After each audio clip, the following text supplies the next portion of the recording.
Je le disais en préambule, souvent quand on sort de l'école, on souffre un peu du syndrome de l'imposteur. On se dit est-ce que je suis légitime, voilà, ok je suis formée mais est-ce que je vais être bon dans ce que je fais?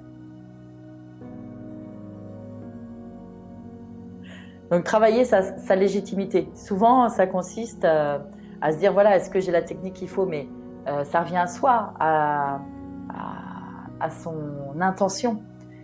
Quelle intention je mets dans la séance? Et si l'intention est là, si elle est bienveillante, ben là, je rentre en synchro avec la personne qui est en face de moi et quelle que soit la pratique. Et ça dépasse, bien sûr, la technique pure. Donc pour ça, c'est bien d'être accompagné et de se le redire. Et puis surtout, établir sa singularité. Et souvent, j'entends les praticiens qui me disent « Oui, mais chez Maxence, il y a déjà 2 hypnos, par exemple, et toi, sophro, j'ai pas ma place. » Ah bon? On fait tous la même chose de la même façon? Bien sûr que non. Souvent, les praticiens aiment bien travailler avec les enfants, d'autres avec les ados, d'autres avec les personnes âgées, d'autres sur un sujet donné. Donc, c'est vraiment se reconnecter à soi, se dire « Ok, pour quelle raison je fais ce métier ? Et puis, quelle est ma particularité ?» Et donc, du coup, j'identifie ma cible. Et là, c'est tellement plus clair parce que je suis alignée avec moi-même.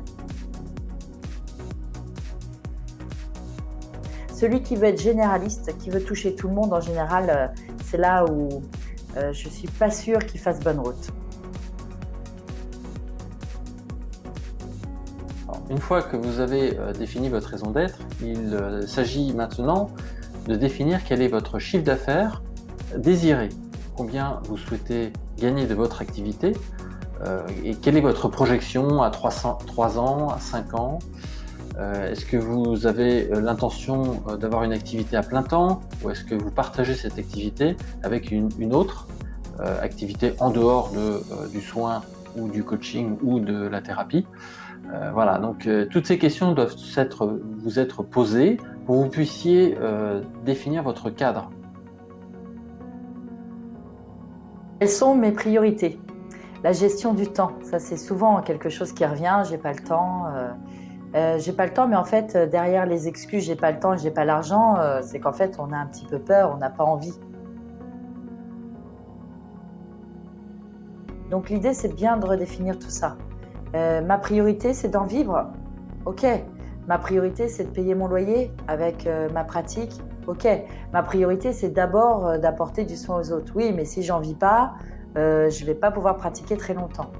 Est-ce que je veux rester petit et rester chez moi? C'est très confortable, hein. Ou est-ce que je suis prêt à finalement louer un cabinet quelque part? Tout ça, c'est sortir de ses croyances. On le sait bien, on a besoin de travailler sur nous. On sait bien qu'on a plein d'outils. Et entre parenthèses, le fait d'échanger des séances avec des praticiens de Maxence, ça permet de travailler aussi sur soi de cette façon-là, dans le cadre des échanges. Et puis, quels moyens je me donne? Donc, je parlais des échanges avec les praticiens de Maxence, mais ça peut être aussi d'aller voir d'autres praticiens en dehors de Maxence. Ça peut être aussi sortir de sa croyance limitante. Par exemple, je suis au chômage, j'ai quelques praticiens comme ça.